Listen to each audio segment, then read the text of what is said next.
Welcome back to the Crochet Karate. So it's my friends at yarnspirations.com. Today we have the Trinity Stitch, something I just learned, and it's really kind of a dense pattern. So if you're looking for like tight baby blankets, if the fingers and the toes will sink through the stitches, this is definitely not one that will happen too.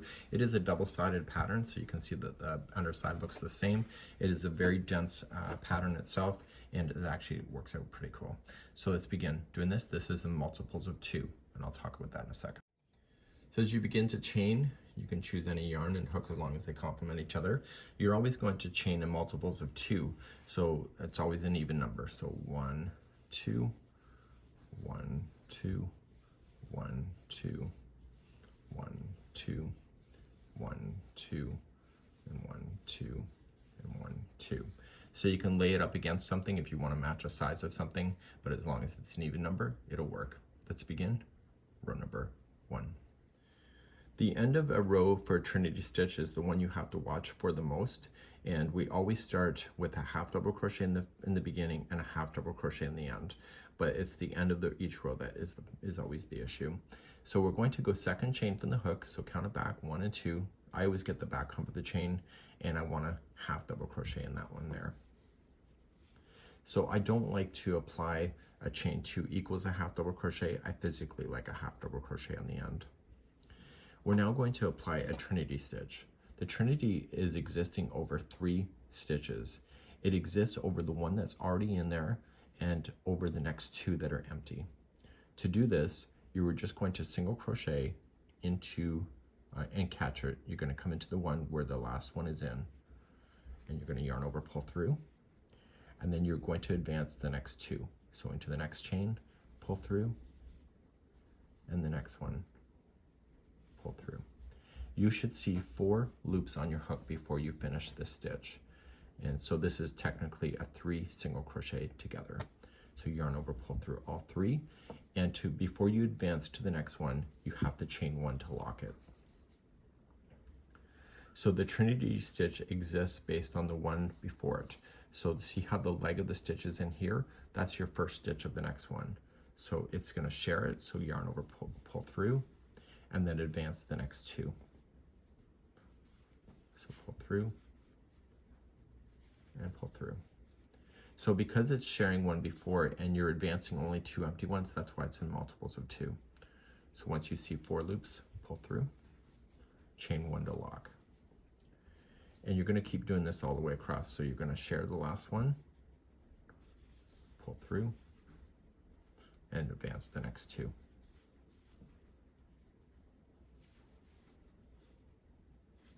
Pull through all of them, chain 1 to lock. So you're going to continue this all the way across. It is a dense stitch, so it takes you a bit longer to do this kind of idea, but you get a product that is actually really cool at the end. And it's nice and dense. So you keep on going, and I said that there's a difference at the end of the row, and we're going to get there in just a few moments from now. And I'm going to show you how to finish. So go across, and then I'll show you how to finish in a second.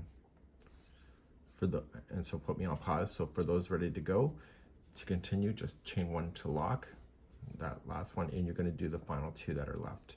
So you're going to come into the one you're sharing, and you should run out of stitches by collecting the next 2. So if you have a 3rd stitch left, that means that something is wrong in here, which is very possible. So you should have all of them collected right to the end of the chain, pull through all 4, but you're not done. I don't want you to chain 1 to lock this one. We have to just immediately in the last one where this is going into just a half double crochet. You'll add an extra stitch if you chain 1. So just remember the last one does not have a chain 1 when you do that pull through of the Trinity, and it's a half double crochet sharing the same leg of the last one. And you're going to turn your work, and now all the rest of the rows are going to be the same from this point going forward. Just start a new row. You're going to just chain 1 and half double crochet in the first stitch.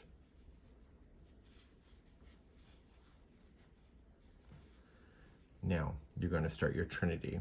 So it exists on this one here, so you're going to share it, and then the next 2. Do you see how this is sitting on top of a bump? It looks like a bump, and then it goes down, and then a bump, and then it goes down. It helps you to know where that is, just visually speaking. So you're going to share the last one, so yarn over, pull through, and then advance the next two. So the third one should look like it's going in this formation. It's like a little bit taller. And you know that that's sitting correctly if you see that. Pull through all four, chain one to lock. And so you're back to the chain one to lock again until you're at the last one. So let's do your next one. So it's going to share the last one. See, it's going down the dip for the next one, and this is coming up there. So it's still only four. Chain one to lock. So share and advance the next two. So sometimes I found with myself is that sometimes I forget to chain one to lock, and then I end up missing a stitch, and then the next row looks weird, it looks offset. It's because of that. So if that happens to you, chances are you might not have chained one after you did the to lock it. It's up to you. So you keep on just Trinity stitching across.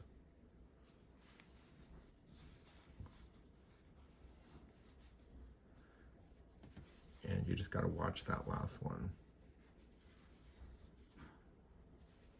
So one of the things that I noticed for myself when I get to the end, I'm like, I should have 3 stitches left, forgetting that the last one has to share.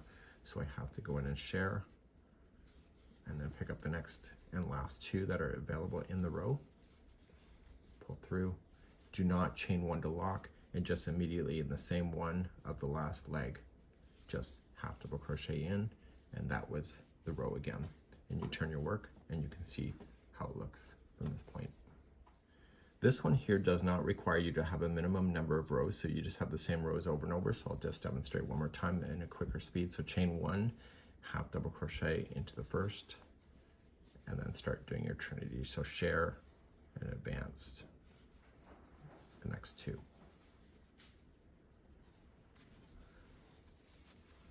Okay, and chain 1 to lock, and keep on moving across like that.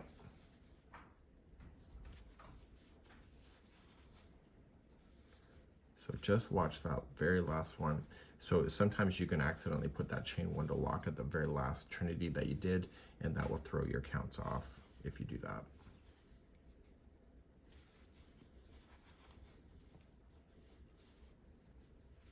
So I found with myself a smaller project, maybe a dishcloth would be ideal. Maybe a baby blanket, it'll take you a little bit longer, but you'll end up with a product that probably is going to be excellent for a baby. So you come right to the very end, do not chain 1 to lock, and then just half double crochet in, and that would be a Trinity stitch, just like you see, and it's double-sided. So this is the Trinity stitch, and we hope you have a great day, and thanks so much for joining me today.